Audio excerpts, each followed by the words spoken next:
En agosto de 2018 se hizo pública una denuncia de acoso sexual contra uno de los gerentes de una empresa latinoamericana grande, una de más de 14.000 trabajadores. Es un secreto a voces, dijeron. Y lo era. Básicamente, todas las personas que trabajaban con él conocían a una mujer a la que él le había escrito a las 2 de la mañana cuando era su jefe para preguntarle qué hacía. Algunas lo ignoraban y soportaban la presión de verlo en el trabajo al día siguiente. Otras le respondían que estaban en una reunión con sus parejas, no importaba si tenían una o no. Y otras le contestaban, le preguntaban si pasaba algo o si necesitaba algo. ¿Cómo no le iban a contestar si era su jefe? Los mensajes seguían. Las invitaba a almorzar para hablar sobre su desarrollo profesional. Y si las notaba incómodas, luego les escribía, porque se había dado cuenta de su reacción, para decirles que su intención era solo ser su mentor y apoyarlas. Ellas le respondían que todo estaba bien, incluso le agradecían. Intentaban convencerse a sí mismas que no pasaba nada, que era solo su jefe, que era solo un almuerzo, que era un lugar público y que finalmente pues ellas habían aceptado ir. Pero él no se detenía. Incluso llegó a hacerles invitaciones para viajar por Europa o pasear en yate. En ese momento, ellas se preguntaban cómo es que la situación había podido llegar hasta ahí. Quienes lo rechazaban expresamente recibían unas disculpas y nunca más les volvía a escribir. Pero claro, era su jefe. Y entonces ellas tenían que ir a trabajar todos los días con él y pretender que esto realmente no había sucedido. Se estima que esta situación se extendió por más de 10 años y que en ese periodo le hizo lo mismo a más de 100 mujeres. Ninguna de ellas puso una denuncia formal en contra, porque para hacerlo tenían que aceptar que él sepa sus nombres. Y él era un líder en la industria y ellas apenas se habían salido de la universidad. Ahora imaginen que ustedes son una de esas 100 mujeres. ¿Creen que lo denunciarían? Lo más probable es que tampoco lo hagan.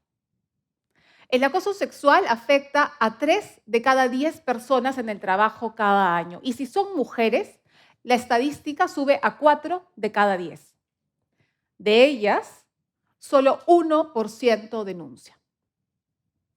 El acoso sexual genera estrés y ansiedad, aumenta la brecha salarial de género y limita las posibilidades de las personas y especialmente de las mujeres de desarrollarse profesionalmente. Y el acoso sexual también le cuesta a las organizaciones. De acuerdo al Centro Internacional de Investigación sobre la Mujer, se estima que esto le cuesta a las empresas más grandes hasta $6 millones al año en costos asociados al ausentismo, la rotación, la pérdida de productividad. Para tener una idea más clara de la dimensión del problema que les estoy contando, vamos a hacer un ejercicio con el aforo de este auditorio. Acá somos alrededor de unas 500 personas, la mayoría mujeres. La estadística nos dice que 200 de nosotras, 200, va a pasar por alguna situación de acoso sexual laboral este año. Y solo 2 van a hacer la denuncia. Solo 2. ¿Por qué no lo hacemos? Hay 2 barreras principales para la denuncia. La primera tiene que ver con el miedo. Las personas que pasan por acoso sexual en el trabajo y no lo denuncian, no lo hacen porque tienen miedo a perder su empleo o a que la vean como una persona problemática, sus jefes o sus compañeros de trabajo. No lo hacen porque no quieren ser vistas como exageradas o porque les da vergüenza no haberse hecho cargo solas o no haber dicho nada antes. Todas estas, además, sensaciones y creencias que su propia experiencia y también las personas de su entorno les han enseñado a creer. La segunda barrera para denunciar tiene que ver con que no llamamos al acoso sexual por su nombre. Cuando estamos frente a propuestas o insinuaciones de tener relaciones sexuales como requisito para un aumento, un ascenso o acceder a un puesto de trabajo, ahí lo tenemos más claro. Pero cuando se trata de comentarios sexistas, bromas homofóbicas o invitaciones constantes y reiteradas a salir, pues ahí ya no es tan claro. De hecho, 9 de cada 10 personas tiene problemas para identificar como acoso estas últimas expresiones. Entonces, lo que tenemos al frente es un problema profundamente extendido en los espacios de trabajo que afecta a más de un tercio de la población laboral cada año y respecto al cual lo último que quieren hacer las personas que pasan por él es denunciar. No quiere decir que no quieran hacer nada más o que no hagan otra cosa, como por ejemplo buscar apoyo en compañeros de trabajo o evitar a la persona que las acosa. Lo que quiere decir es que lo último que quieren hacer porque tienen miedo es decirle a su empleador. Sin embargo, y pese a esta realidad, ¿cuál creen ustedes que es la principal respuesta de las organizaciones frente al acoso sexual? Esperar la denuncia para recién actuar. La denuncia es hoy básicamente el único mecanismo por el cual una organización se entera oficialmente de que tiene un problema y que tiene que hacer algo. Esperar la denuncia para recién actuar es una respuesta reactiva que ha convertido al acoso sexual en un problema invisible dentro de las organizaciones, porque como no se nombra, piensan que no existe y en consecuencia no hacen nada o nada realmente efectivo para prevenirlo. Y la denuncia, por supuesto, que es importante, pero es que si solo 1% denuncia, no es suficiente. Y si la denuncia no es suficiente, ¿qué más podemos hacer? Esa es la pregunta con la que surgió ELSA. ELSA es el acrónimo de Espacios Laborales Sin Acoso. Es una herramienta digital desarrollada con el apoyo del Banco Interamericano de Desarrollo que le permite a las organizaciones medir, monitorear e implementar medidas efectivas contra el acoso sexual laboral. Para hacerlo, deja de esperar una denuncia y en su lugar sale a hacer preguntas que antes no se hacían, dándoles de esta forma a las organizaciones la información que necesitan para prevenir el acoso y a las personas un mecanismo seguro para expresarse sin miedo. En menos de 2 años, la herramienta ha logrado recoger la muestra más grande de información que existe sobre este tema en la región. De hecho, hace pocos meses llegamos a las 100.000 respuestas y para que tengan una idea de qué esto significa, equivale a más de 2 estadios nacionales llenos de gente. Además, los datos que la herramienta genera son en muchos casos para los países la única información que existe sobre este tema. Porque si bien es común medir otras formas de violencia basada en género, cuando se trata de acoso sexual no tenemos idea de la dimensión del problema ni de sus causas. De hecho, toda la data que hemos visto hoy sobre prevalencia de acoso sexual no existiría sin ELSA. La herramienta recoge información a través de un cuestionario anónimo virtual que se envía a toda la organización y que pregunta sobre las políticas o los canales de denuncia existentes, pero también sobre las experiencias y vivencias propias de acoso. Si hemos pasado por esta situación, nos pregunta qué hicimos. Denunciar, hablar con nuestros jefes, con compañeros de trabajo. También nos pregunta sobre las barreras que encontramos para la denuncia en caso no hayamos decidido ir por ese camino, como puede ser el miedo, no saber a dónde ir o no tener muy claro qué es lo que estaba sucediendo. ¿Se acuerdan que les comenté que hay un porcentaje importante de personas a las que les cuesta reconocer ciertas situaciones como acoso? Para esos casos, la herramienta describe determinadas situaciones y te pregunta si has pasado por alguna de ellas, más allá de cómo las denomines.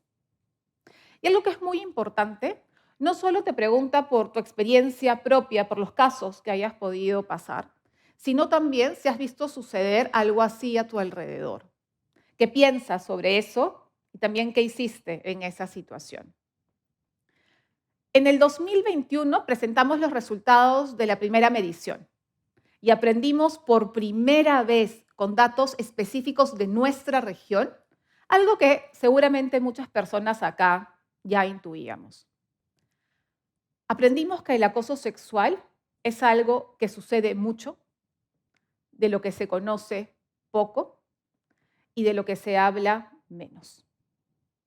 Encontramos que si bien veíamos ese 1% que denuncia, esto era algo que le pasaba a un tercio de la organización. Era algo por lo que pasaban 35% de las personas.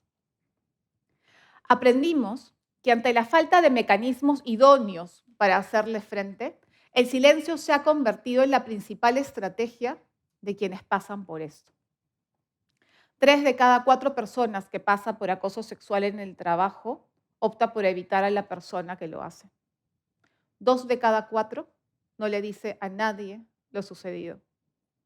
Y 1 de cada 4 pide que la cambien de área con cualquier otra excusa.